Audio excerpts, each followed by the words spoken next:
మీకు మాత్రం ఇన్ని ఫామ్ హౌసులు వచ్చినాయి, వందల వేల ఎకరాల భూములు వచ్చినాయి, టీవీలు వచ్చినాయి, పేపర్లు వచ్చినాయి, వేల కోట్ల రూపాయల వ్యాపారాలు వచ్చినాయి. మా పేదవాళ్లకు మాత్రం డబుల్ బెడ్రూమ్ ఇండ్లు రాలే. నిజంగానే చంద్రశేఖరరావు అనుకొని ఉండుంటే 10 ఏళ్లలో 20 లక్షల కోట్లు ప్రజలు పన్ను కట్టి చంద్రశేఖరరావుకి ఇచ్చిండ్రు. సంవత్సరానికి 2 లక్షల ఇండ్లు ఒకవేళ కట్టున్నా 10 ఏళ్లలో 20 లక్షల ఇండ్లు కట్టడానికి అవకాశం ఉండే. కానీ చంద్రశేఖరరావు గారు పేదల ఆత్మగౌరవం కోసం పనిచేయలే. పేదలకు డబుల్ బెడ్రూమ్ ఇండ్లు ఇవ్వాలన్న పట్టుదలకు పోలేదు. ఎందుకంటే పేదల పట్ల ఆయనకు ప్రేమ లేదు, పేదల పట్ల ఆయనకు ఎలాంటి పట్టింపు లేదు. అందుకే ఇవాళ ఏ గ్రామాల్లో కూడా డబుల్ బెడ్రూమ్ ఇండ్లు లేవు.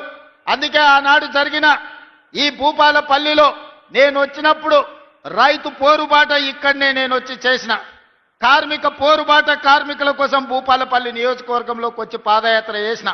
ఆనాడు నేను చెప్పిన, ఎన్నికల ప్రచారంలో చెప్పిన, ఏ ఏ ఊర్లలో అయితే నువ్వు డబుల్ బెడ్రూమ్ ఇల్లు కట్టించినవో ఆ ఊర్లో మొత్తం ఓట్లు నువ్వు వేసుకో, ఏ ఊర్లో ఇందిరమ్మ ఇండ్లు ఉన్నాయో ఆ ఓట్లన్నీ మేము వేసుకుంటాం, బీఆర్ఎస్ కి డిపాజిట్ వస్తే నేను ముక్కు నేలకు రాస్తానే ఆనాడు సవాలు విసిరిన. ఇవాళ అందుకే ప్రజలందరూ కలిసి బీఆర్ఎస్ డిపాజిట్లు గల్లంతు చేసిండ్రు రాష్ట్రంలో. ఒకసారి ఆడబిడ్డలు అందరూ చెప్పాలా, వర్ధనపేటలో ఒక పంతులు గారు చెప్పిండు, మీ అందరికీ నెలకు 2,500 వస్తున్నాయట కదా. వస్తున్నాయి, అవస్థలేవా? ఆడపిల్లలు మాట్లాడతలేరు. పడుతున్నాయా పడతలేవా? 2,500 వస్తలేవా? పక్కానా? యాక్చువల్గా పడుతున్నాయి, మీరు అబద్ధం చెప్తున్నారు. నేనేమన్నా బాకీ అడుగుతానేమో, ఎందుకంటే 26 నెలలే ₹1,00,000 మీద పడ్డది కాబట్టి ఏమన్నా అడుగుతాడేమో, అప్పు అడుగుతాడేమో అని చెప్పి అబద్ధం చెప్తున్నారు. నాకు ఇక మీ వరుస ఎట్లుందని చూస్తుంటే తులం బంగారం కూడా రాలేదన్నట్టే ఉన్నారు. రాలేదా తులం బంగారం? నిజంగా రాలేదా? అమ్మ తోడు, సోనియమ్మ తోడు, రాహుల్ గాంధీ తోడు, ప్రియాంక గాంధీ తోడు రాలే. అయ్యో రామ, వచ్చిందని చెప్తున్నారు కదా. మరి ఝాన్సీ వచ్చిందట కదా అమెరికాకి వెళ్ళి. లేలే. ముసలోళ్ళకు 4,000 పెన్షన్లు వచ్చినాయా? వచ్చినాయా రాలేదా? ముసలోళ్ళకు 4,000 పెన్షన్లు వచ్చినాయా? వచ్చినాయా రాలేదా? ఝాన్సీ కినవడాలే, వచ్చినాయా రాలేదా? రాలేవా? మరి వాళ్ళు వచ్చినాయని చెప్తున్నారు. ఆడపిల్లలకు స్కూటీలు ఇవ్వలే, చదువుకునే ఆడపిల్లలకు తులం బంగారం రాలే, స్కూటీ రాలే, 4,000 పెన్షన్ రాలే, నెలకు 2,500 రాలే. రైతుకు బోనస్ వచ్చిందా? బోనస్ వచ్చిందా? ఇలా ఫిబ్రవరి 8వ తారీఖు రైతు బంధు వచ్చిందా? వచ్చిందా రాలేదా? సగం మందికి సగం మందికి రాలేదా? మరి గట్టిగా చెప్పు, రైతు బంధు వచ్చిందా రాలేదా? వచ్చిందా రాలేదా?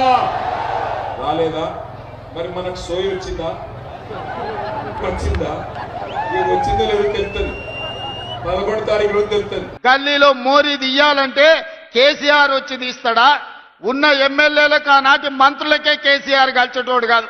భూపాలపల్లి గల్లీలో మోరీ తీయాలంటే ఆ మోరీ కేసీఆర్ వచ్చి తీస్తాడా? లేకపోతే ఓ ₹1,00,000 సైడ్ ట్రైన్ కట్టాలంటే మోడీ ఢిల్లీ నుంచి వస్తాడా? మనం అడగనికే ఢిల్లీకి పోవాలన్నా? ఒక్కసారి ఆలోచన చేయండి. కేసీఆర్ అయినా మోడీ అయినా బొమ్మలు చూపించి ఓట్లు అడగడానికే పనికొస్తారు. నేను ఒక్క మాట మా అక్క చెల్లెళ్ళకి నేను చెప్పదలుచుకున్నా. అక్క, పెళ్లి పెద్దను చూసి పిల్లని ఇచ్చినాం అనుకో, పిల్లగాడి సంసారం చేయకపోతే ఎవరికి చెప్పుకుంటాం అక్క? అవునా కాదా? పిల్లగాడు పనికొస్తాడా పనికిరాడా, ఇల్లు నడుపుతాడా ఇల్లు నడపడా అని పిల్లగాడిని చూసి పిల్లనిస్తాం, కానీ పెళ్లి పెద్దను చూసి పిల్లనిస్తే సంసారం ఆగం కాదా అక్క? అవునా కాదా?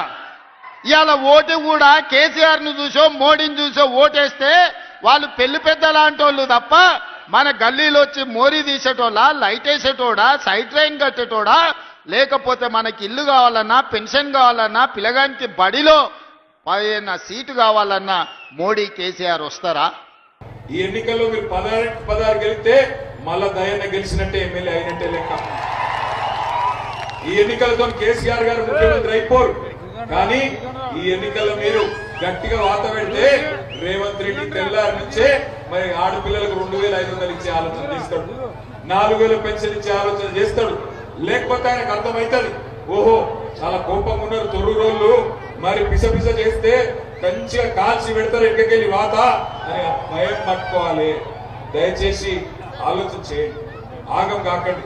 కొంతమంది నాకు చెప్తా ఉంటారు పాలకుర్తోలు అక్కడ ఇక్కడ కలిసినప్పుడు, అన్నా పొరపాటు అయిపోయింది, కేసీఆర్ ఉన్నప్పుడు మంచిగా డిసెంబర్ లో రైతు బంధు పడుతుండేనే, ఇప్పుడు ఫిబ్రవరి అయింది, ఫిబ్రవరి నెల మొదటి వారం ఒడిచిపోయి రెండో వారంలో పడ్డం, రైతు బంధు దిక్కులేదన్నా, తప్పైపోయింది, మంచిగా పాలిచ్చే బర్రెని ఇచ్చిపెట్టి తన్నే దున్నపోతు తెచ్చుకున్నామన్నా అని బాధపడుతుండ్రు. కరెక్టే, మోసం జరిగింది కరెక్టే, కానీ ఒక్కసారి ఒక తప్పు ఓటేస్తే శిక్ష 5 ఏళ్ళు, ఒక తప్పు ఓటేస్తే 5 ఏళ్ళు బాధపడతాం.